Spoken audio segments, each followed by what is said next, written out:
pleasure to have you here for the second webinar of the Tracer Study course from the International Training Center of the ILO. So this is going to be an interesting webinar, and we are going to have two speakers as we had in the first webinar, in particular coming from Albania and from Indonesia. The idea is for this second week to start with our, let's say, focus a little bit more after what we had in the first week on the, let's say, the basics of tracer studies and the setting of objectives and the design of the tracer studies. So here now, in the second week, we are going to, let's say, have a more in-depth conversation about the questionnaire and the data collection methods and the data collection phase of the tracer studies. And then in the third webinar, we are going to have a speaker from the European Training Foundation who is going to speak about the use of tracer studies results for policy making and for program design, as well as another interesting experience that is done by the ILO itself on the service tracker. So how to translate, let's say, tracer studies or tracing activities into let's say, a more sustainable kind of, let's say, service tracker and software that can help tracing and tracking at the, let's say, institutional, but also at project level. But yeah, so today we are going to, let's say, focus on the second of the objectives of our course. So to develop the questionnaire and roll out the data collection phase. And we were going to do so, but before we go to the, let's say, to the meat of this second webinar, I would like to give the floor to you, as always at the beginning of our webinars, to you participants. We were very, let's say, gladly surprised about your completion rate, your engagement in the course activities, as well as the rich exchanges that have happened in the forum of our Module 1. So this is, of course, a pleasure for us as designers and implementers of this course, but we're very happy about the fact that you have been following the activities very closely, and you have participated and exchanged a lot. Now, I would like to maybe hear from you about the first module. How was it? Which are the challenges that you still feel are there after the first module? Of course, this is a very step-by-step approach, so we're going to have a clear picture only at the end of our course. But we would like to hear from you briefly about your learning experience in the first week, as well as some points that may still be unsolved. Our expert Harald Schomburg is with us today as well, and myself and Zunara Naumann and Michela, the ITC ILO team, we are here all in force for this webinar. So maybe I would like to hear from you. Feel free to raise your hand or to open directly your, let's say, your microphone to contribute to our learning experience.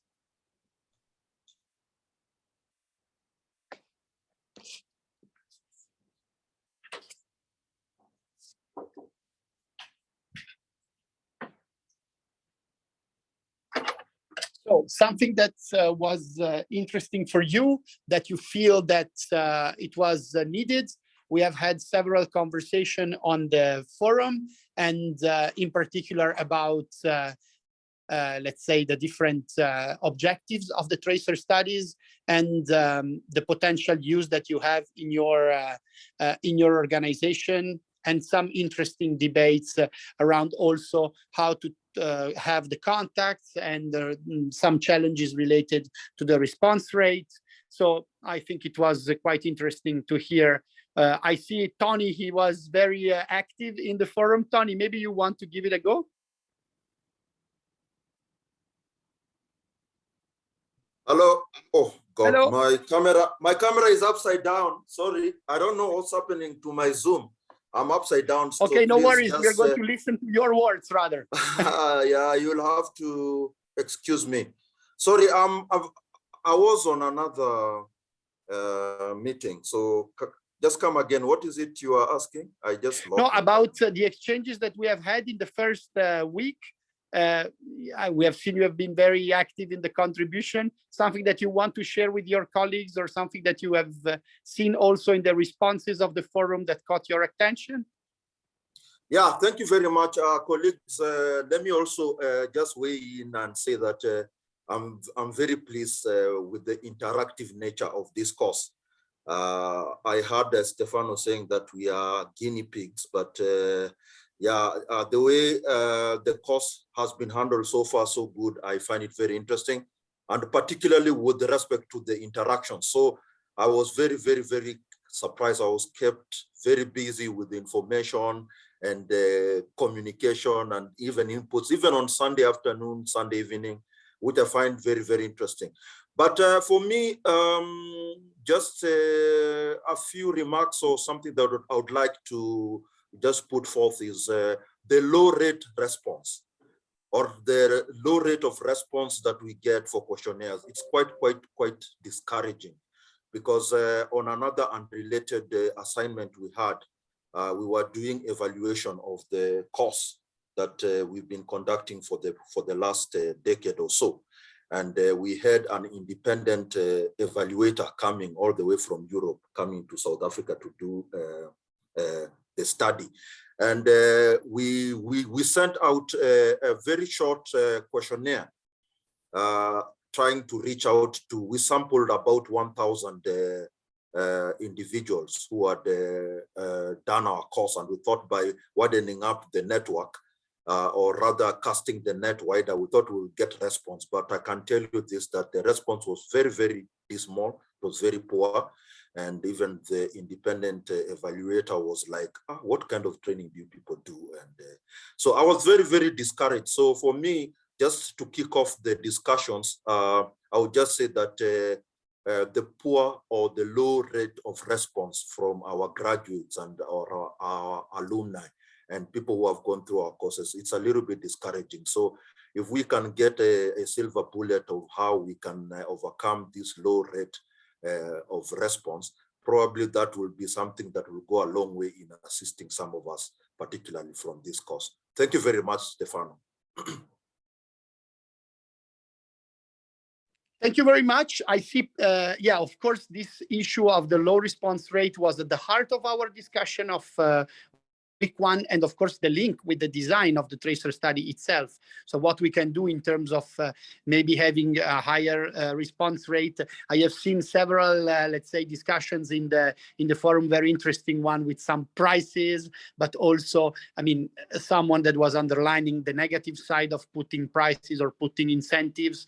Others have also underlined the positive effect that it has. I see Patience has raised hand. Patience, you want to come in? Yes, thank you very much. This is Patience Coleman-Bain from Liberia. And I'd like to join in the conversation to say that I think the forum was very useful, because if you're reading what colleagues wrote, you can learn different techniques, and as well as, you know, just learn from their experience about what to do, what not to do, what to consider. And I must say that the first module was very useful, because at least we learned more about tracer study, especially when we did the first webinar. Some things became clearer just by going through the lessons and learning as you read on. My point here I'd like to raise has to do with the issue of response rate, but more about the data collection. In Liberia, for example, there may be issue with internet connectivity and other factors, given that I may not know like where graduates are currently. Some of them in a rural area working, some of them are in town. So I just like to know, like, if you are selecting a methodology for data collection, is it that you're supposed to select whether it's an online, then you focus on online, or if it's email, kind of you focus on email, or you can use multiple methods to collect data. So you already know that there are some people who will fill up the online form. There are people who will receive it by email and send it back to you. There are others you need to call on the phone. And I think like to solve that problem or to address it will be that multiple means of data collection is necessary. So I just wanted to make that point. Maybe I can hear from others. Thank you. Thank you very much. I would like to give the floor to our colleagues from SDP, Sut Liladang. First, voice from Asia, actually, because we have had mostly our participants from Africa being vocal in the webinar. So, Sut, please, we are going to listen to you. And then, Harald, I will ask you to comment on this issue of data collection and its linkage also with the questionnaire development and the tools that are used to collect data, because this would actually create a nice bridge with our topic of today. But first, Sut, please.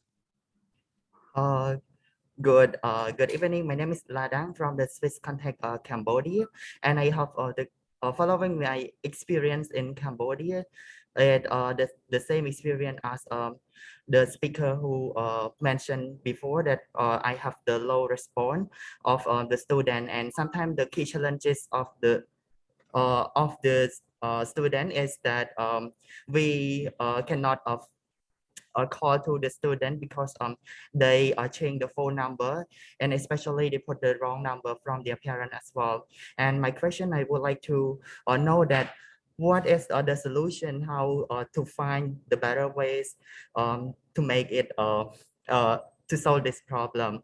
And the second thing is that the second question I would like to ask you that from the tracer study, should we do the sample size of the trainee in each occupation, or we collect all the information from in each occupation and the whole all of the trainee? And yes, this is my question. Thank you. Okay, thank you very much. So Harald, 2 questions I think for you before we move on with our 2 speakers of the day. So the first question, I mean, your comments or also your reflections around the different cases that were brought up in terms of the low response rate and how this links with the data collection.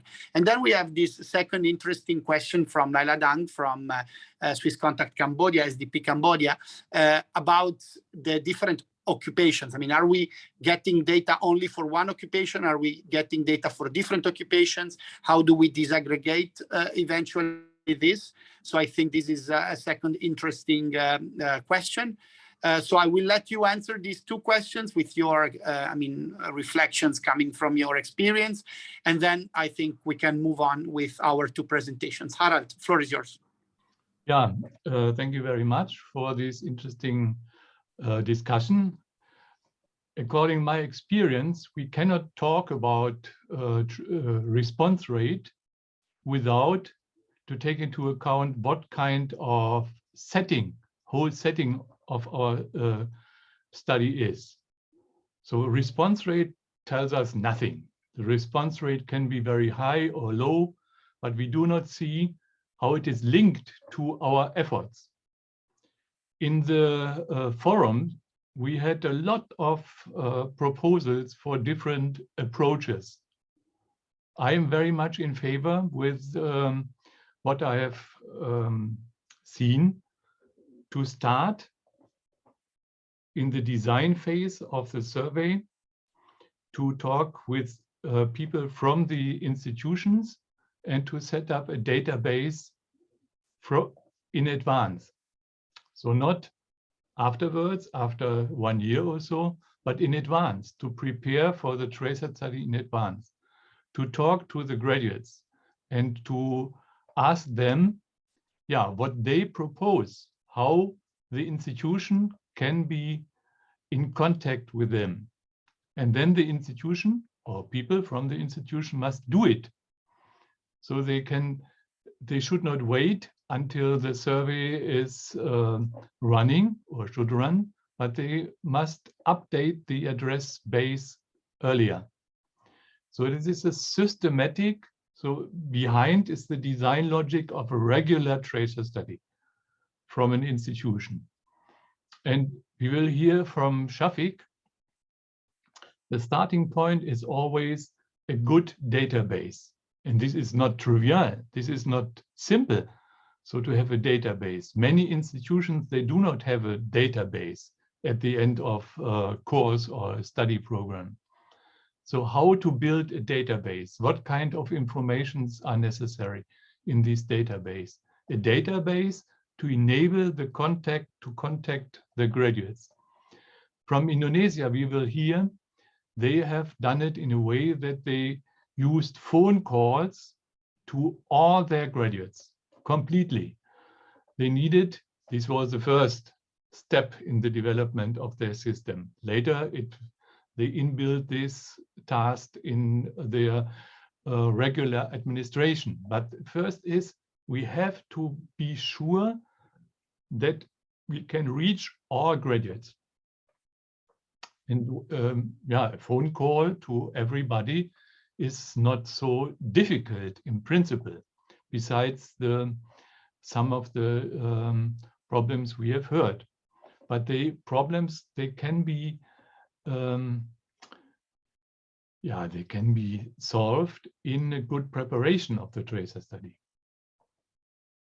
This would be my first. And about the question about the occupations. So would you have multiple occupations in the same tracer studies, disaggregated, and so on and so forth? Yeah, of so course. What would be this is not I think not a real problem. The different occupations are related to different field of studies or different training programs.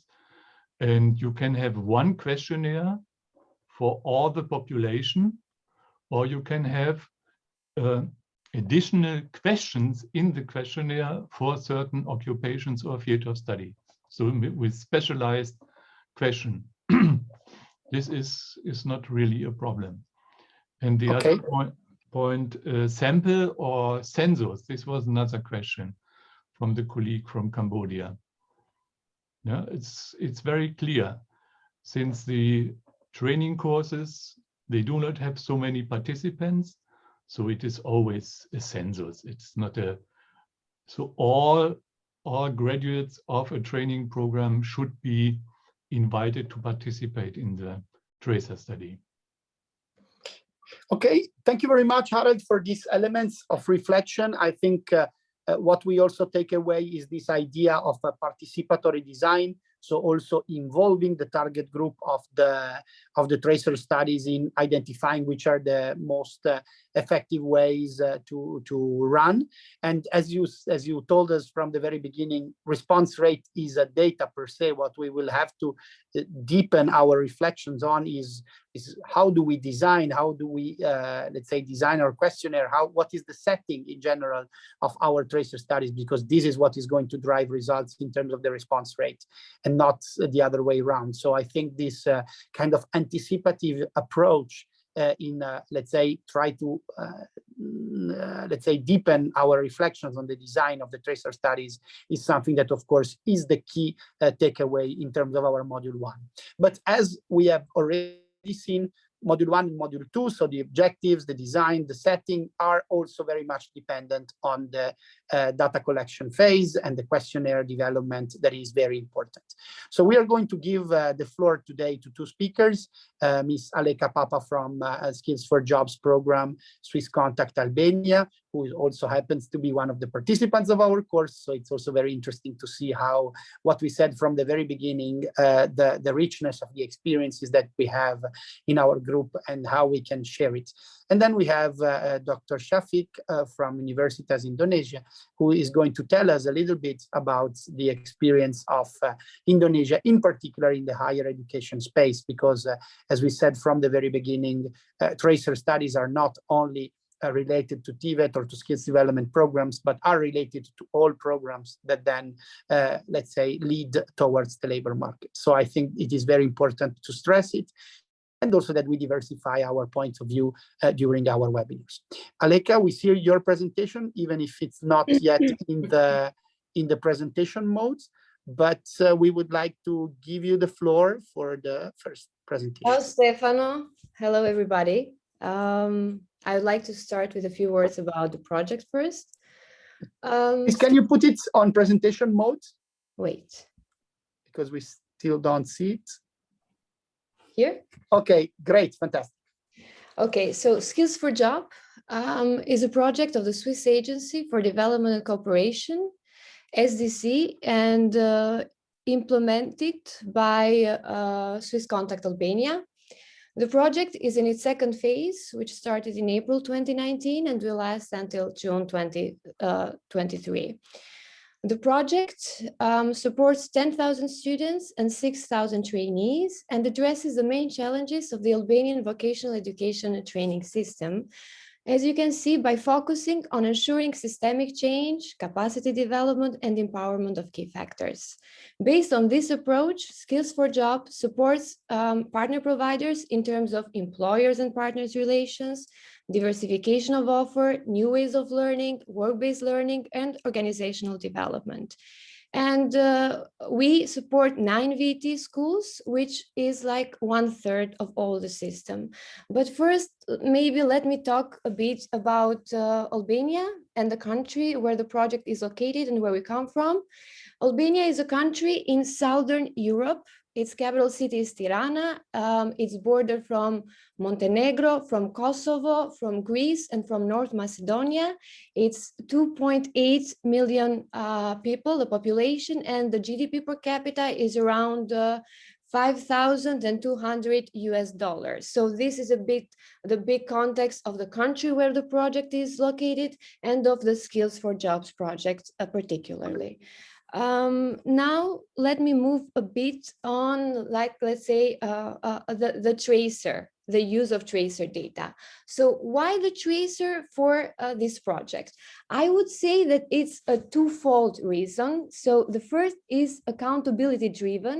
So for the project itself, we focus on the relevance and impact of the project, where two of the key indicators are the employment rate of graduates and the share of graduates earning a minimum salary or above. But the second reason is provider driven, so not just project driven, because with this project, I would say that we address the challenges of VT by focusing on empowerment of key actors, and information is actually empowering for the institutions and for the students. So we work with the schools to build their understanding of their local labor market, to build a system that will help them to assess whether the education that the students get in this institution leads to a match, let's say, between labor market needs and supplies. So schools should assess this match by tracing their graduates on a regular basis and assessing their employment position. So in this sense, tracer, institutional tracer I'm talking about, provides a systematic monitoring of labor market outcomes of graduates, is a management tool for planning and monitoring of VT offer, facilitates targeted student support system that underpin all phases of the student life cycle, and helps, of course, toward institutional marketing of the school and of its offer.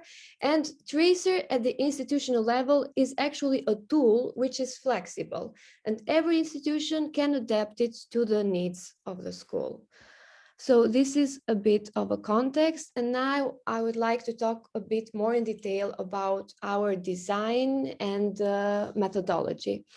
First, a bit of context of when tracing started in Albania in the frame of the Skills for Jobs project. Actually, it was 2017, and I was one of the consultants to work on the design of the tracer, working in a context where tracing of graduates in Albania was some ad hoc initiatives. There had been before some national tracing initiatives, but institutional tracer at the provider level was not a reality, let's say. With the changes in the law, there is law 15/2017 on the VT in the Republic of Albania. There were some progresses because it was institutionalized tracer at the national level, and the National Agency of Employment and Skills was actually is now responsible to do tracing at the national level, whereas at the institutional level, schools with the establishment of what are called development units are also encouraged to do tracing at the provider level. But for the project, this all started all before, as I said, in 2017. And we had to go through all these stages that we also mentioned in the beginning to think about the target group, to think about the timing after graduation when we had to do the tracing, about the research design, the instrument, the mode of survey, and software. So here I will go just through all these steps and how we tackled everything. So the target group. The target group was the total population of graduates in a given cohort. We started this with four schools, 4 providers in Albania. And now that I'm speaking in the second phase of the project, it's 9 actually vet providers that are implementing Tracer at the provider level and 1 vocational training center. The timing. The discussion of the timing was a bit also, methodological in the sense that it had to be a trade-off between letting the students to let's say, to get themselves in the labor market and be integrated and then give a real feedback of their experience in the institution, but also not that long after that. So they, let's say, had not more ties with the institution. So 6 months after graduation was too early, and 12 months after that, like more than 1 year, was considered too much. So we opted for 12 months after graduation. And then regarding the research design, which also was mentioned here before, we just saw the target population, and it was small enough. So it was more preferable to do a census survey rather than a sample survey. And also, I would say that if you have issues on the validity of the population frame, it's always better to do a sample, to do a census than a sample. And when I say too small, maybe just to put some context in this. So for the first graduates, it was, we had schools that ranged from one school, which was the smallest with 8 graduates, and the biggest one with 119. So this was for the first cohort of 2016. And then the instrument was a standardized structured questionnaire. And in developing the questionnaire, of course, apart from the part was mentioned here in the beginning about the participatory workshops, or really getting, let's say, the feeling and what the target group, but also the institution thinks about this. Length and clarity should always take into consideration. And I would also always recommend a pre-testing, a pre-pilot of the instrument tool. And like this, you increase the validity and the reliability of the instrument. The mode of the survey was online. So, but it was self-interviewing, so computer-assisted self-interviewing. This has many advantages, I would say, over other methods of data collection. You have reduced costs for deployment, also reduced costs for data entry and analysis. However, disadvantages might include lower response rate than when you have not computer-assisted interviewing, because in that way, the pressure for the respondent to complete the questionnaire would be bigger. But this proved successful for us. And maybe when we have the Q&A question, I might talk a bit more about this. About the software, it is an open source software, which I would say I would recommend this. It's Cobot Toolbox. It's more sophisticated than Google Form across all the steps of data collection. So from the data entry to the data analysis and more. So we opted, and we have been using Cobot Toolbox since the beginning. I have a small note there. So in all this tracer design and methodology, always the cost constraints and capacity of delivery should be taken into account. I would say now that for Tracer at the institutional level, the schools, at least the schools that we have supported in Albania, have reached a level of ownership, and they are more autonomous and independent to carry all these steps themselves. But Skills for Jobs was very important and cardinal in the beginning, in the design phase, in the methodology, in monitoring the quality of implementation. And also in taking into consideration, let's say, their local context through participatory workshops and through going through every phase. now, wait, oops. I would like, this is also the focus of this second week of the webinars and of the course is more focused on the tracer questionnaire, to talk about the tracer questionnaire a bit more. So how we went about to draft the tracer questionnaire? Well, we started first things first with the objectives that we had for the tracer. So in implementing the provider-based tracer, we had two major objectives. The first, to determine empirically the labor market outcomes of the graduates. Before that, all the VT providers in Albania, let's say, just had anecdotic information about the employment status of their graduates. So there was not evidence or empirical data. So this was the major objective. And the second one was to assess the horizontal link between education and work. And as you can see, these two major objectives, of course, require a combination of both objective and subjective indicators. And here in the next slide, I would show you a bit how we went through the matrix of actually operationalization of the questionnaire. So we had the two major objectives, then we had the research questions that we needed to ask for each objective, and then we drafted the indicators, and then from the indicators, the questions, how they fit in the questionnaire. So just to go through the major, let's say, research question, what is the incidence of employment, self-employment? Do the labor market outcomes differ with respect to gender or other socio-demographic background? Are the present occupations of graduates related to their vocational education and training? What are the economic returns on the training or education? The duration of job search, perceived difficulties, and also the second part, which is very important, as I said, the relevance of the education, and how are the tasks of graduates related to their study programs? How do they assess the relevance, usefulness, and what proposals do they have for the institutions in order to be better in the future? So this is how we went, let's say, about operationalizing. So from the objectives to the research questions, and then to indicators, and then to the just questions of the questionnaire.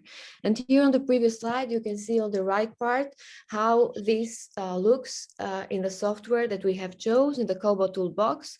So you just have the first question, which is the question about the actual status of employment, and this works like a filter question. So if you say here you have the categories as employed, self-employed, unemployed, student, and then employed and working and employed, sorry, and studying at the same time, and then the category other.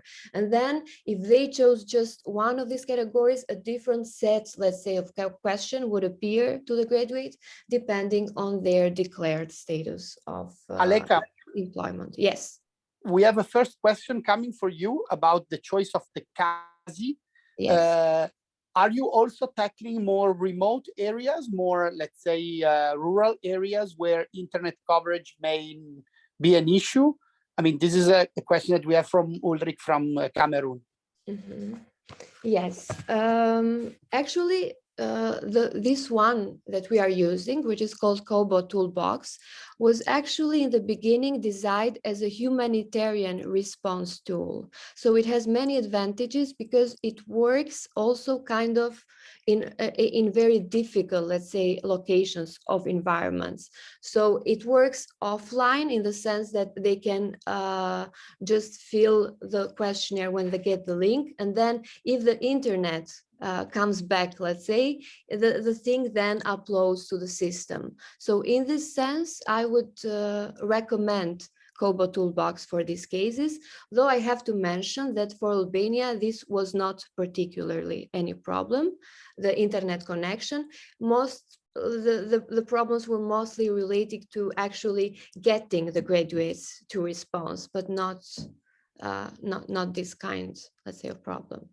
But nevertheless, as I said, I would recommend Kobo Toolbox because it has these more advantages when you are operating, let's say, in different and difficult environments related to access to internet. Yes, also we used it for, let's say, offline questionnaires in the DRC, including Yes. remote areas, because as you said, this is developed actually for, I mean, to get responses in humanitarian, very complex domains and very complex contexts. You also have a second question from Nadine. The question is more related to the timing of the tracer studies. So she asked first, why 12 months? So maybe if you can tell us a little bit more about this, the thinking process that led you to decide to this. And then what happens after? Do you do a second tracer study with the same group?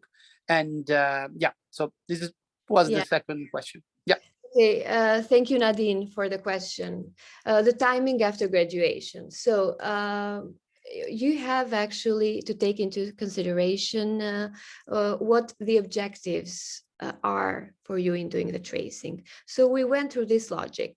6 months, as I said, for schools was a bit too early to get a real feedback, because we didn't only want to get like a snapshot of the employment status of the graduates, but we also wanted that through the tracer, the institution could get more feedback about the curriculum, about aspects of improvement. And we judged that you had to give, let's say, some time in order for the graduates to actually get integrated in the labor market, and then do this kind of thinking and rationalizing how they use, let's say, the competencies that they learned in the school, in their workplace, and give the retrospective then evaluation of the institution. So we judged that, let's say, the better timing to do this was 1 year after graduation.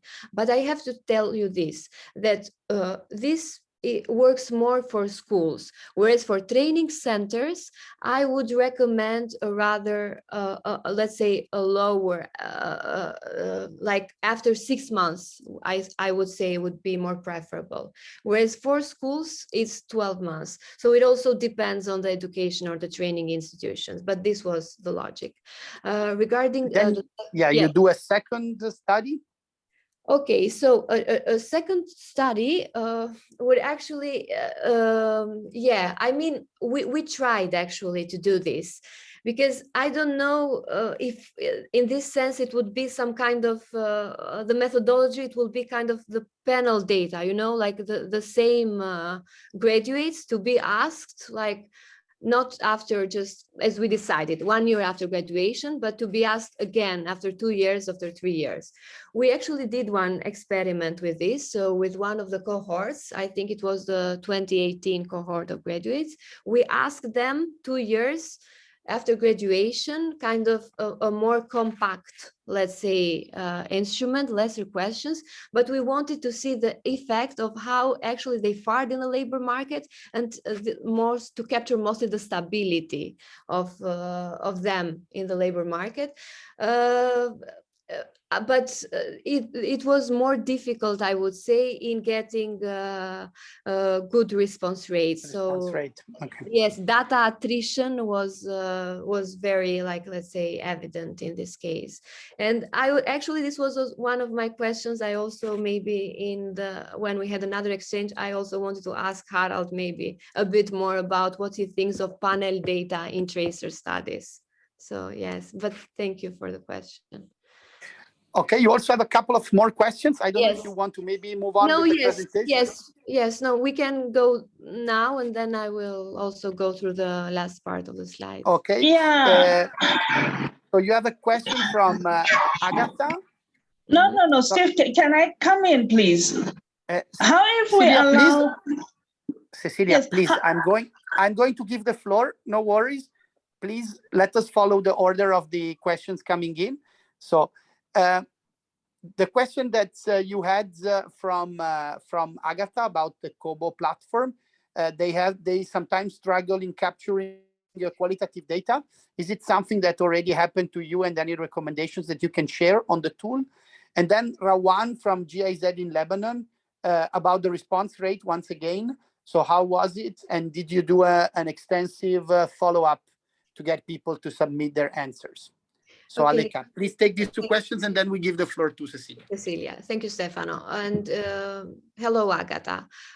Regarding about the COBOL platform, as I mentioned in the beginning, the tracer questionnaire is mostly, it's a standardized questionnaire. So it's mostly comprised of closed-ended questions. So qualitative information, we don't ask a lot, let's say, of open-ended questions. So maybe I cannot tell you more about this, because in order to have, let's say, more of comparison, we have mostly standardized the questionnaire. But if I would say something more about the tracer thing, triangulation is always important. So maybe to add more of qualitative information from the quantitative information that tracer provides, maybe focus group of or in-depth interviews with, you know, a selected sample of the graduates might be the solution, just to triangulate the data that the tracer produces. So this is just like as an advice. And regarding Ragwan from GIS about the response rate, well, the response rate, of course, in the beginning, it was around 50 or 50 something percent. And now that we are talking about the fifth actually wave of cohort tracing, we have schools that have 100% of graduates traced, and with an average of around 60-70%, which is actually the optimal one if you say census. So if you say that I opt for a census, you should have at least, let's say, 70% of that population census or answered the questionnaire, so you talk about it. But maybe, Stefano, I will ask more, I will tell more, Ravani, about the response rate when I have my next slides, where I also talk about the strategies that we, let's say, that we implemented to get a better response rate. And now okay, also Cecilia. Okay, well, mine was not actually a question. I was just wondering if it wouldn't be wise for us all if we allow Aleka to finish off her presentation. Well, I'm not saying that people shouldn't write their questions on the chat box. People should continue writing their questions on the chat box. Then at the end of the presentation, then we take one question as they appeared, and let Aleka to do that, because I'm afraid that some of the questions might be answered. If you do not have a question, we move on. Thank you very much. Aleka, please go ahead. Yes. Okay. So now I'm going a bit, I've called this tracer system in practice. So this is the steps that we followed in order to implement the tracer based on the design and methodology that I explained a bit earlier. So I would call this as a three-phase implementation. So first, we have what we call the preparation or pre-tracer phase. So this is also something related to what we do in order to increase response rate. So we do this twofold. So we have for every graduate a pre-tracer phase and then a tracer phase. So students in Albania, they graduate every June. So every May, the senior students, they are pre-traced. The method of pre-tracing is actually the same of tracing. So it's the COBOL toolbox, and there is a questionnaire which they answer it online. The questionnaire asks questions about their expectations, their future expectations, if they have already, let's say, already found employment. But the most important part, why this pre-tracer phase is important, because in this questionnaire, they are asked updated contact information. So they update their phone numbers, they update their emails. Since they are students, we have also asked them about their contacts of their parents and also any social media accounts that they would like to share. And in this pre-tracer phase, they are also made aware, let's say, that after 1 year, they will be contacted in order to tell more about how they fared in the labor market and do this retrospective evaluation, let's say, of their institutions. So this pre-tracer phase, this was, let's say, one of the tools that we used in order to raise awareness first to the graduates about the tracing process, and second, to update the population frame with the contact information, and third, to kind of make them more aware of what is tracing and why tracing is important for them, but also for the institution. And then it's the tracing phase, which happens every June. Graduates are traced 1 year after they have left their education institution. And here, this is something also related to the policy environment, let's say, in Albania, because every vocational education school has, as I mentioned a bit earlier, a development unit which has some functions, and one function of the development unit is also tracing at the provider level. And for each function, there is a coordinator. So there are tracer coordinators at each schools, which starting from June for a period of 2 until 3 weeks, try and go through this data collection phase. So they send the links from Kobo to the students through their emails, through their phone numbers, through their maybe social media accounts, and they try to get the, let's say, the maximum response rate, because as I mentioned earlier, it's a census. And it's, as you can see written a bit in the down part of the slide, these tracer coordinators coordinate the process, and they are always supported and supervised by Skills for Jobs in order to, let's say, preserve quality. And the last phase, which is, I would say this is also a very important phase, because tracing is not just tracing per se, but tracing should be used, as I mentioned earlier, all those points. The institution should use it for varied layers to help the institutions really function based on evidence. So there is a data analysis part, there is a dissemination plan according to different stakeholders. For example, for marketing purposes, you have to tailor it differently. For the school, in order to start their reflective process about the, let's say, the relevance of the offer of the school, it's a different kind of reflection. And then for career orientation, it's also a different kind of reflection. So this is very important, the dissemination plan of the data from Tracer. And the use of Tracer data, I would say, goes all year round. If these phases are, for example, pre-Tracer every May, tracing every June, the use of Tracer data goes, yes, all through the academic year. And based on this, let's say, presentation and overview of our experience at Skills for Jobs and Albania with Tracer, I here have synthesized some challenges and lessons learned from all these past 5 years, let's say, of institutional-based tracing.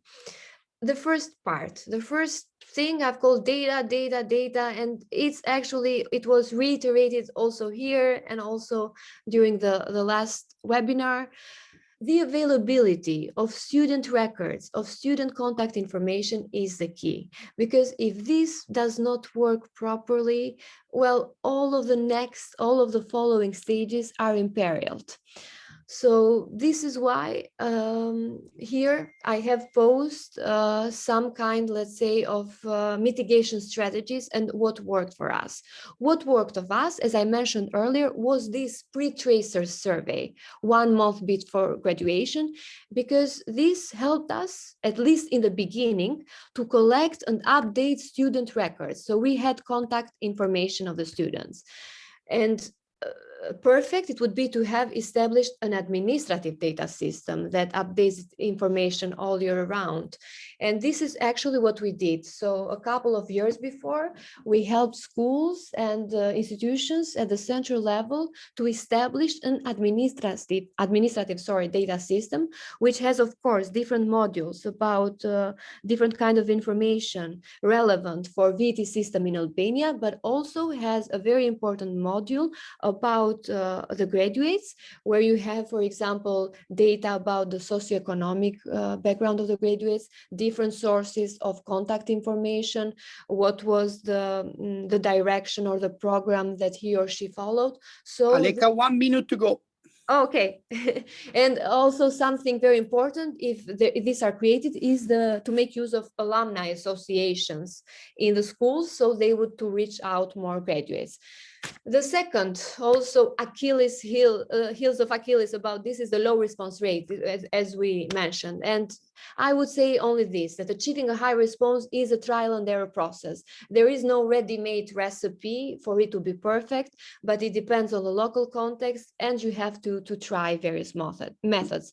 So we did a lot of awareness raising through the students, so they know that they are going to be traced 1 year, and this can be done in more creative ways. As I said, you should be careful about selecting inappropriate data collection tool depending on the context where doing the tracing. And this is also very important. You need concerted coordination between management and key teaching staff, because key teaching staff also are very important to reach out the students, not just the coordinator, because the teaching staff, the key teaching staff, those are the ones that actually have the bonds with the students. So and also the management is very important, because the management should give, like, you know, should set the tone in the institution. The tracer is very important, and we should do it right. And the last thing is, as I said, we don't trace just per se to have the data, but schools should be encouraged to actively use tracing result, to have a dissemination plan with tailored messages per stakeholders, like use infographics to strengthen the impact of the data. The tracer, as I said, is a very flexible tool, so the instruments should be revised, attuned to shifting objectives. For example, we had the last couple of years, we were in the mid of the COVID-19 pandemic. So for that, what we did an ad hoc tracing. So we traced actually the graduates in November, not in June. And in June, we traced them again, but to see an early impact of how the COVID crisis, the crisis in the labor market actually had impacted them. And also the questionnaire was attuned with other questions, let's say, to capture the COVID-19 situations and, you know, all the problems that it caused. And as I said also in one of my previous comments when I was asked, I would say that tracer is not that the panacea that offers only ready-made answers. Always data is advised to be triangulated. Always different perspectives are important. So maybe also add the perspective of the employers, add the perspective of the teachers, have focus groups or in-depth interviews and so on. And the last one, the local context of every school should always be taken into account. So, and actually, please go ahead. No, and what you mentioned in the beginning, Stefano, the participatory thing. We all went through all these steps through participatory workshops. So schools knew from the beginning what was going to happen, how they would help in this process, why tracer was important for them. So to involve in participatory ways the major stakeholders, which is the schools, and also through awareness raising the students, it's of paramount importance, I would say. On this, you actually already have a couple of questions from Kim Tech. Okay, I'm doing stuff here now. Okay. Yeah, the first question is if all the schools use the same questionnaire, or do they have different questionnaires? And the second school is about the role of the tracer coordinators of schools. Are they responsible for data analysis for each of their school, or do you have someone who is doing the data analysis for all schools? Okay, yes. So all the schools use the same questionnaire. So it's a standardized questionnaire that we help devise the questionnaire, as I said in the beginning, through these participatory workshops. This is important, as I said, also for the project, because we started Tracer in the beginning with 2 objectives. So the first was accountability driven for the project. So the project also knows where it is going, how it is, let's say, fulfilling the impact indicators. And also then the second reason, which is also very important, was for the schools. So they have a convenient tool in order to assess the relevance of the offer that they have in the labor market. So we have opted mostly about the same questionnaire, so it also allows us to do comparisons between schools and how we can do some, changes or different interventions. But as I said, Tracer and the instrument is very flexible. So you might have some modules which are like very important for comparison. And then for each schools, you might add then some different questions depending on that local context of that school. And the role of the Tracer coordinators. Do they do Yes. the analysis? But there is also someone who does the analysis of all the schools? So as I told you about the Tracer coordinators is something, a function, let's say, that is imposed by the VET regulation in Albania. So in Albania, we have the development unit, and it has coordinators for business relations, coordinators for career orientation. So it's 7 functions, and one of the function is a Tracer coordinator. When we started implementing the institutional Tracer in the beginning, this thing was not institutionalized. But now we are operating, let's say, in an environment which is more enabling, because now by the law, all schools in Albania are required to do tracing at the provider level. Regarding more in details about the tasks of the Tracer coordinator, as it is, let's say, stipulated by the law, they have also to do data analysis. But in the beginning, we just used them, let's say, or their help about the data collection phase, because we wanted to be, very immaculate about all the process and the quality control. But now we are empowering them to go also through all the steps of, let's say, of the data collection phase. And very soon also a training at the national level is gonna happen in Albania, where these Tracer coordinators are going to be capacitated to run more smoothly, let's say, all of the phases of the Tracer. And But on a higher level, there is someone who does the analysis of the whole picture? You mean national Tracer or for the project? Let's say if you are doing this with several institutions, is there someone who does a consolidated analysis? So for these institutions, the Skills for Jobs, which is nine schools, it's Skills for Jobs then, and our consultant that do the comparative analysis and aggregate analysis. And then if we talk about the country at the top level, also the VET law has institutionalized Tracer at the national level. So now is a national agency responsible for employment and skills that should periodically do Tracer at the national level, to inform their policy making, their decision making at the national level about the big policies of VET and employment. Okay, and maybe my last question. Yes. Is the National Tracer Study somehow taking up the experience of Skills for Jobs? Well, actually, it is us supporting them to do the national tracing study. So given this fact, they are heavily using the Skills for Job experience. So we actually started supporting them last year. So it was the first time they traced the graduates of the 2020 cohort, and they borrowed heavily from the Tracer questionnaire of Skills for Jobs, because it's a piloted one. And not reinventing the wheel. Yes, but the method of data collection, it was through phone calls, and it was not self-administered like we have it, but it was administered by enumerators who actually had the phone calls. Did you have some sort of question from Daniel, some sort of remuneration somehow for the students, for the, let's say, the graduates? Did you find this, and how do you deal with negative responses? Last question, because I want to give the floor to Dr. Shafi. Yeah, okay. So thank you, Daniel. Actually, we tried. I'm an economist by training. And the first thing that they teach you in Economics 101 is incentives matter. And of course, I believe this. And since the beginning, we said we are going to have prices. So we had some kind of lottery that for those that fill the questionnaire, you would have a lottery going on. And for each school, I think it was, we would give smartphones or tablets. tablets. We tried this 2 times, and it didn't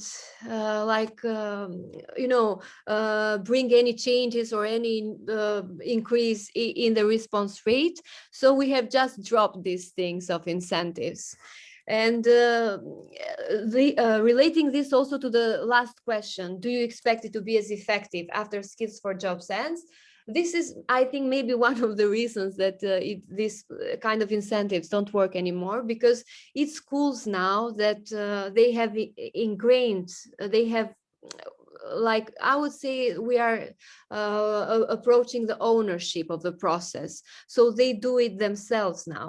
It's a tracer coordinator, which is a function that, will stay there after the Skills for Jobs. Yes, also because now it is part of the law. It's part and of they job have the description, tools. so, They have the tools now that they do it, and these tracer coordinators, they do also awareness raising. So they do activities, for example, in the student clubs that they have, they talk about tracing and stuff, and I'm leaving it here. Okay, because thank you very much. Well, in any case, I think through the forums, the different forums of the course, since Aleka is with us in the course, I think that we will have chances to. And apart from me also attending the micro course is my colleague, which is MRM specialist, Eltiana Placu, and she has also been involved in the tracing, so she can also maybe if you have any question, also be active in the forum. And okay, no problem, and thanks for this. It's always very interesting in a peer learning perspective. Dr. Shafik, let us move from Europe to East, a little bit eastwards, more than a little bit, I would say a lot eastwards. So let us hear about the experience of the Universitas Indonesia and the tracer studies in the higher education space. So thank you very much, Aleka, for your interesting presentation and different answers to the question. I will now leave the floor to Dr. Shafik. Thank you very much, Stefano. Good afternoon, everyone. And thank you, Aleka, for your presentation. I think it's very important information that you presented there. And of course, it triggers questions, and I think it is very nice discussion we have here. And I thank you, Harald Schomburg, who has introduced actually tracer study to Indonesia in a very positive way, that now tracer study in Indonesia is mandatory. So every universities in Indonesia, they should conducted or implemented tracer study at the university level. So I will share screen, and well,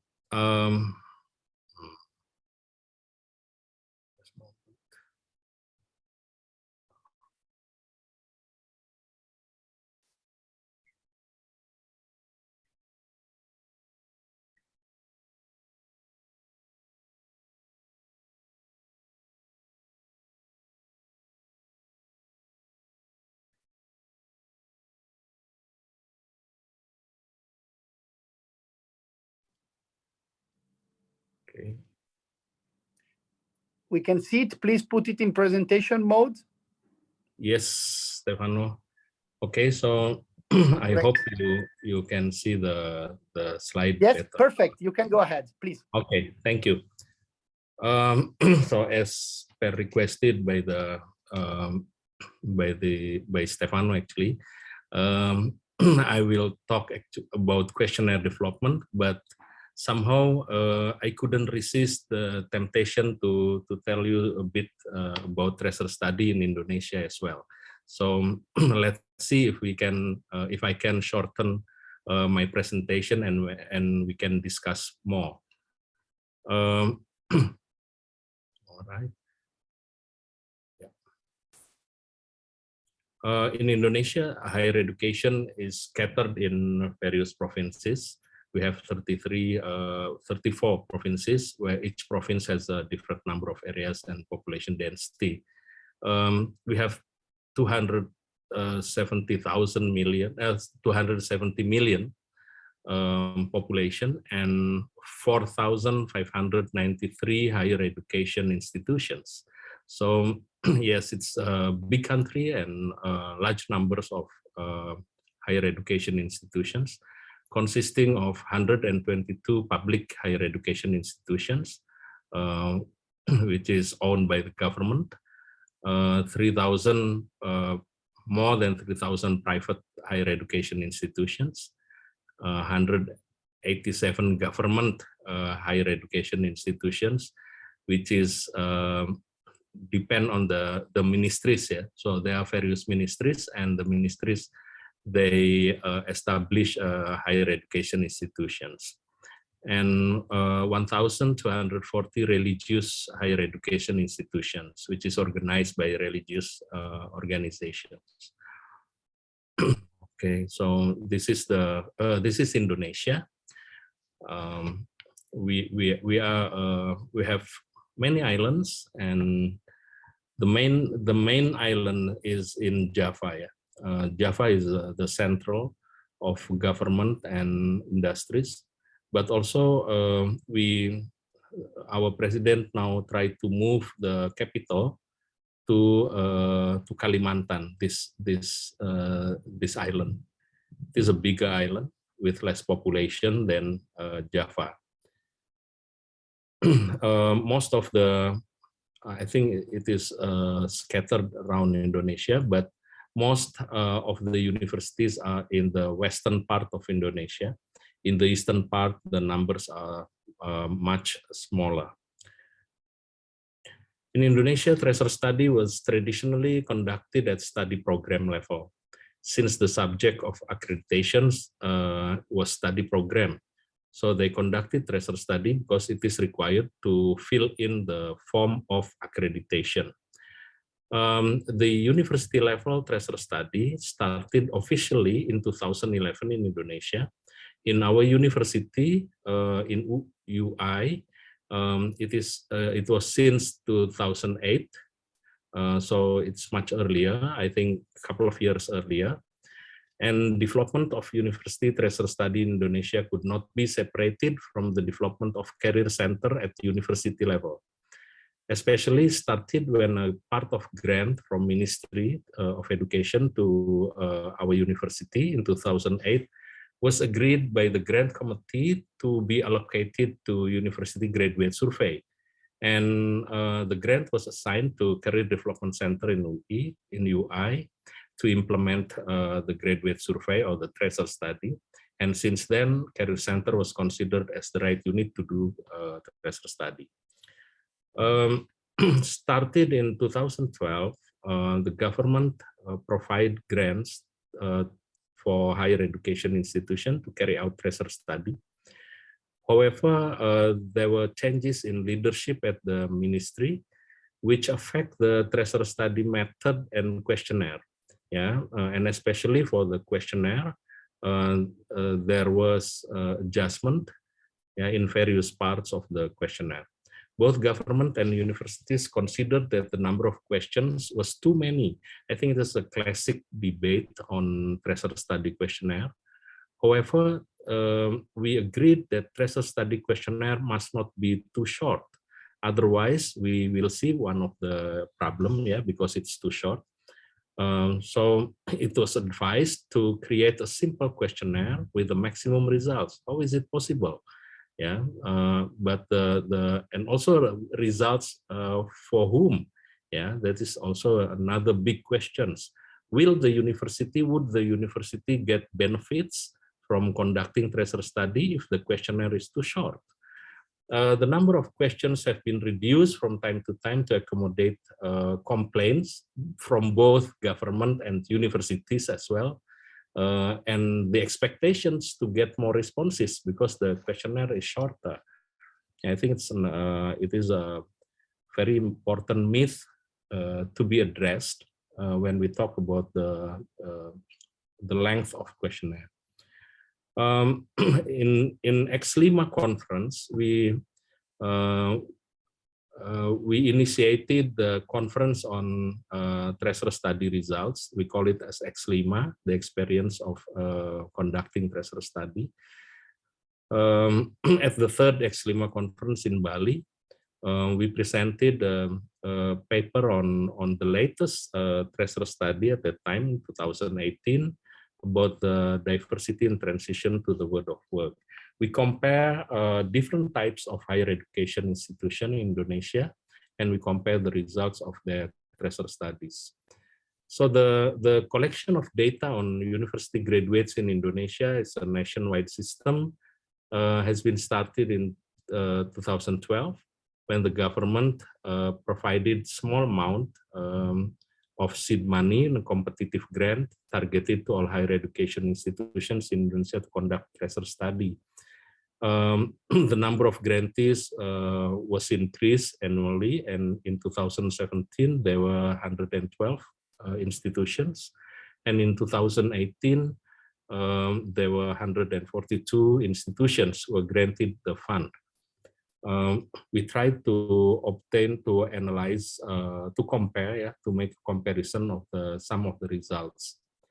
Data were collected in 2017 and 2018 up to September, and comprised of 695 higher education institutions. All of the TRACER study collected by the universities were to be submitted to the online system maintained by the government. Population is all graduates who graduated in 2015 and 2016. So it is 2 years after graduation. Number of respondents was more than 130,000, and number of universities was 224.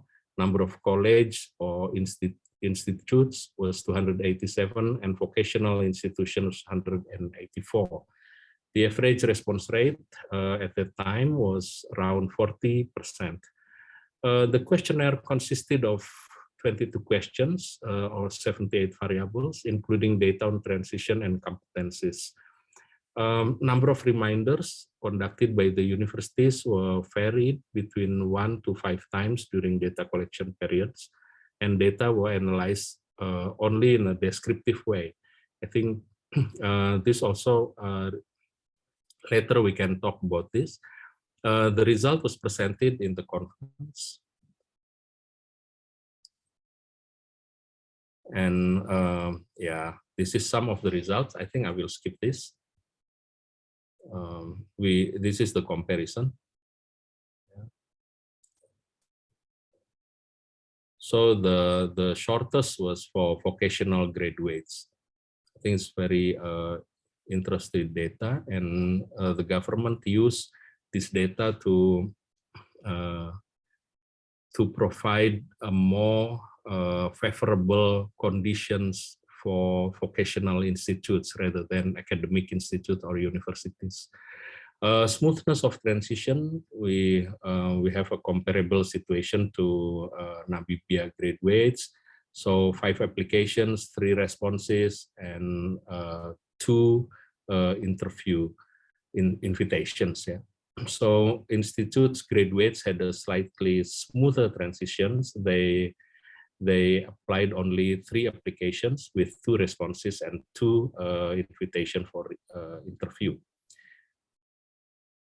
Okay, so this is some of the results. Yeah, horizontal match is strong.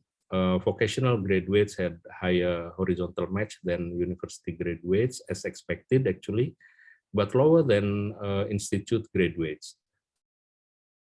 This data indicates a more specialist rather than generalist undergraduate education is needed, especially in vocational institutes. They are more in demand for the job market. So this is the horizontal match, and for vertical match, mostly are match here, the graduates, and in terms of education, vocational graduates better than institute and university graduates, although only slightly. Okay, the latest situation in Indonesia now, the ministry requires TRACER study and employer study for accreditation. Regular needs to be conducted regularly by the university. Censal approach. and real graduates experience. And since 2018, TRACER study was stated as mandatory to be implemented by all universities, higher education institutions, and the results was to be submitted to the ministry system, which was overhauled actually in 2018 and would be used to evaluate university performance. There is important change in terms of exit cohort, that the target populations from 2 years after graduation to 1 year after graduation. And there are indicators of university key performance. So there is a university performance indicator, which is especially for the public universities, based on TRACER study results, the length of job search durations, and the economic leverage, the salary. The ministry also targeted Universitas Indonesia to become world-class university through different types of ranking. So there is QS World University Ranking, QS Asian University Ranking, QS Graduate Employability Rankings, to name some of the rankings which use data from TRACER study directly. So there is a need to adapt the questionnaire to accommodate the requirements, whether it is from the ranking system or from the performance indicators demanded by the government. There are some management constraints, still low commitment, lack of resources allocations, reflected by the lack of resources. Internal resistance, so there are still some who's not really aware about the importance of TRACER studies. Also low capability and not sustainable at the university level. Even within the university, there are also managers rotations, which could disrupt the flow of TRACER study, including knowledge transfer. So we need to, for example, we need to routinely updated and routinely conducted workshops. And what happens is that there are different people is coming to different workshops. So I think there is important aspects of knowledge management here. And no regeneration, so internal knowledge management, of course, it's very important. So we need to have a new people, of course, need to train them about TRACER studies, but unfortunately, not all was documented in a standard operating procedure. And while technical constraints, low quality of alumni database in some universities, I think it happens still in Indonesia. Low response rate. In 2020, for example, our university, the response rate was 50%. Now it is 85% in 2021. And hopefully in 2000, we targeted to have a response rate of 90% in this year. Low completion rate. In some universities, the completion rate was low. So there is a need to conduct an audit to the questionnaire itself. And we need to analyze which questions has made the people stop fill in the questionnaire. Poor documentation and lack of advanced analysis. One of the most important thing is the questionnaire from government, which is mandatory questionnaires or the core questions, are very limited. So when you only have 6 questions, then you don't have, you cannot conduct an advanced analysis because it is too small. The number of variables are too small. And they don't even talk about the theoretical concept of TRACER study, and maybe don't even have a clear objective somehow. They would like to fulfill the requirement only, of the accreditation or ranking system or whatever, and lack of publication, of course. Later on, I will inform you. We publish some books in our university about the results of TRACER study, and this year we will publish a new books. And if we can communicate further, with this group, I think Stefano, this group needs to be traced, yeah, later on after the course. These groups need to be traced. Yeah, I think it's very important to trace the participants of tracer study training. So to know what they are doing, and we can communicate further, because I'm sure within 20 minutes, it is very limited information that I can provide, of course. So my apology, yeah. And yeah, the challenges is the utilization of tracer study. So the data was there. And if you the university conduct a good tracer study, then there are good data. Yeah, there are a lot of data. So what should we do with this data? Yeah, there is a questions need to be answered by all universities. Response rate. There are many variation in how to increase the response rate. In our in our experience, yeah, there are several innovative, yeah, well, not really innovative, but they varied. For example, they provide rewards, yeah, and I think it is the most plausible, because you cannot punish alumni or the graduates, yeah, compared to students, for example. Yeah, for example, we update our database because it is a need and it is a requirement to provide a proof that they have updated their database before the final exam, before they graduate. Otherwise, they cannot be in the final exam, yeah, except they have updated their databases. Okay, so that's what we implemented in our university, and it is very successful because we have undelivered case of 0%. So no one is left behind in our study. So the internalization of the importance of tracer study is to be continuously improved, and the adaptation to massive changes, rapid changes in the landscape of higher education, and also world of work, including there's IT disruptions. Everyone is now has to have skills on IT somehow. Micro credentials is also very important, and it is a direct challenge to, and it is a, sorry, my time is up, yeah. So it's a, so it is a direct challenge for universities with a structured curricula. Now they are challenged with micro credentials. They can, and now big companies, they accept also these certificates of these micro credentials and other things as well. So well, I'll talk about the questionnaire. The Dictico questionnaire, only 17 questions, and it's getting reduced and reduced. Yeah, now it's only 14 questions, focusing on transition time, how to get employed, work after graduation, and salary or wage.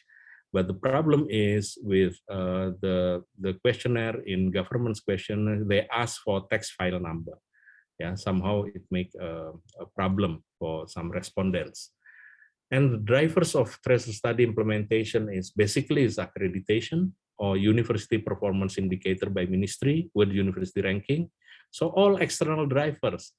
There is a need to have an internal driver to conduct a good tracer study within the university itself. Yeah. Otherwise, we will be disappointed actually if it's only external drivers. Yeah. So there are problems with accreditation, limited number of variables, yeah, and need explanation in the intro about the text file number questions. No assessors training on tracer study, so the assessors of accreditation, they don't understand tracer study. And university performance indicators, the problem is in calculation, the denominator to calculate proportion is total populations, yeah, regardless the response rate. And there are problems with graduates from Faculty of Medicine because of their extended study period. Gold standard is considered is too high and not realistic, and the minimum provincial wage is varied between provinces. Yeah, so sometimes for some universities located in in capital or big cities, it is difficult for their first job to have 1.2 times minimum provincial wage as a criteria. Okay, and this is an example of QS graduate employment rate, and they're automatically calculated what is your employment rate. So, for example, this is our employment rate is 97%.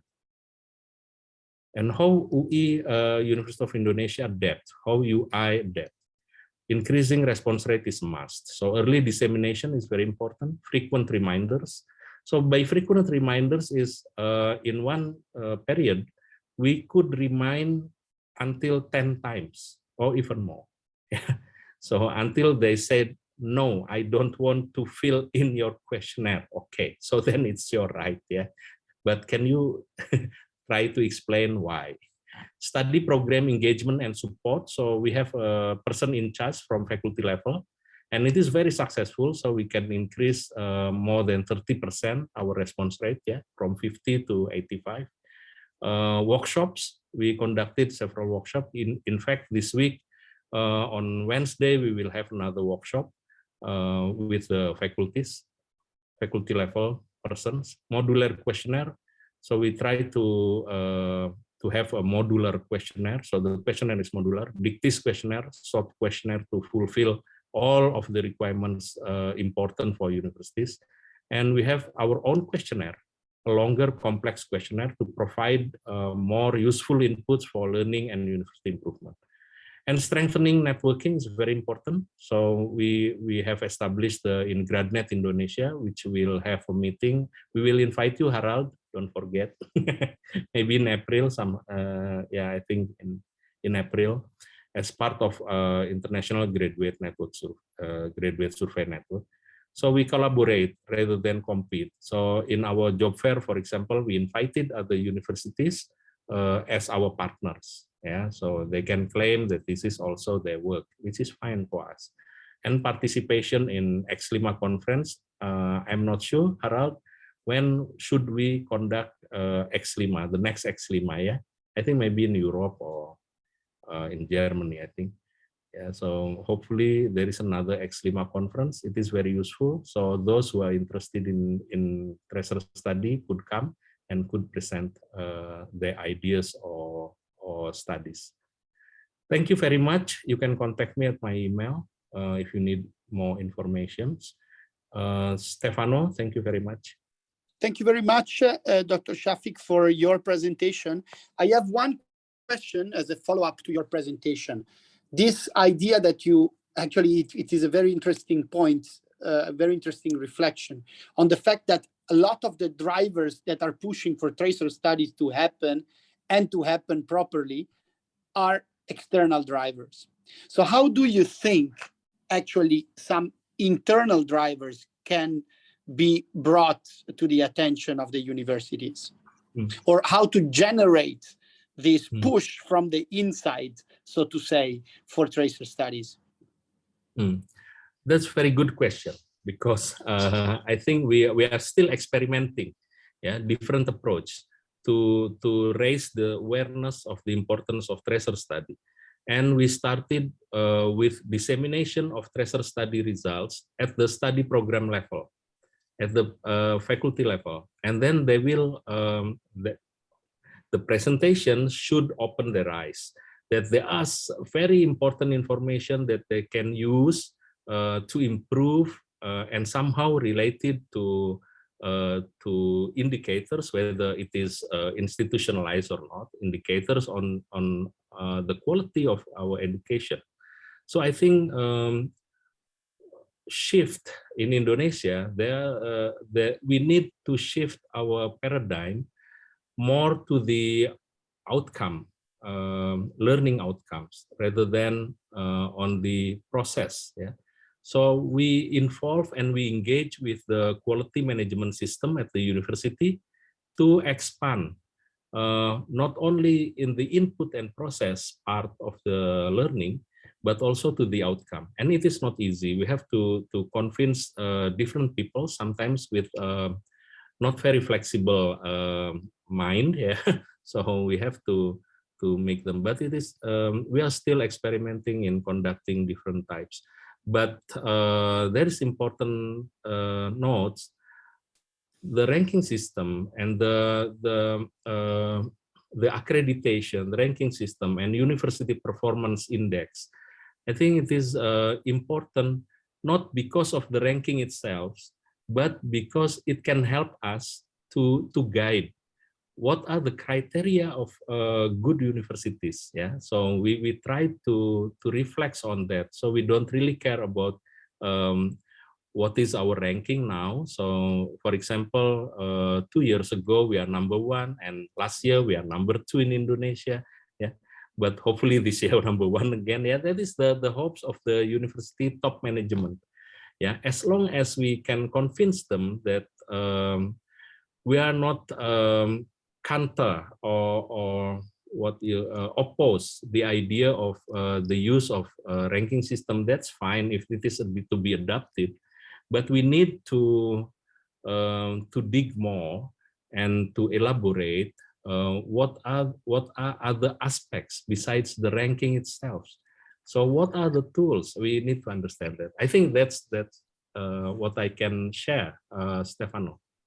Thank you very much, Doctor. And I would like also to mention the fact that with outcome-based financing that is happening more and more, both in the TVET and in the higher education spaces all over the world, at least we hear from the ITC ILO, we see it as a very important trend in financing different subsectors of the education system. Actually, tracer studies are gaining a lot of importance and of traction. That's true. Because it is on the basis of your employment outcomes that you are paid from the public sector. So I think this is, I mean, among these external factors, of course, this is also gaining importance. At least, that's very true. That's very true. And I think also with the problem is in Indonesia, for example, if your university has better ranking in the QS or in the world university ranking system, then you get more incentives from the government. Yeah, so I think I don't know how to whether it should be changed or not. I understand it is a reward, but the government should think also to allocate for those who are below the rank below. Otherwise the good is getting best, but the worst is getting worse. No, this is of course a very important element in terms of inclusion, in terms of let's say trying to improve the quality in the different institutions of the system. So and we have more than 4,000 institutions, right? So of course it is a very important element for the overall system.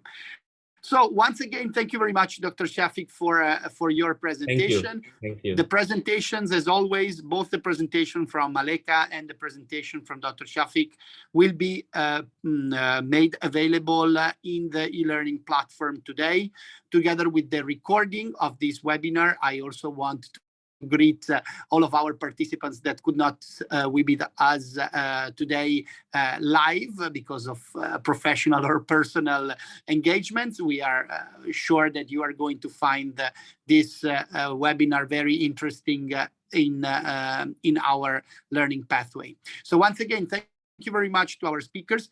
Thank you very much to all of you who have participated a lot, asked a lot of questions, and I think more will come in our module 2 that starts today. So we wish you a very good learning journey for this second week of the course, and we are going to be all together once again next Monday for our live webinar, but also we are going to be together through our e-learning platform throughout this week on the very interesting topic of the data collection phase and the questionnaire development for your tracer study. I see most of you, many of you have started drafting the tracer study documents, tracer study project that is going to be the final output of our course. So we're very happy, and we are going to trace you, as Dr. Shafik told us. So also, thank you very much to all of you today, and we will meet once again in a week. Thank you, and bye-bye. Thank Bye-bye. you, Stefano. I really Bye-bye. appreciate the meeting. Thank you.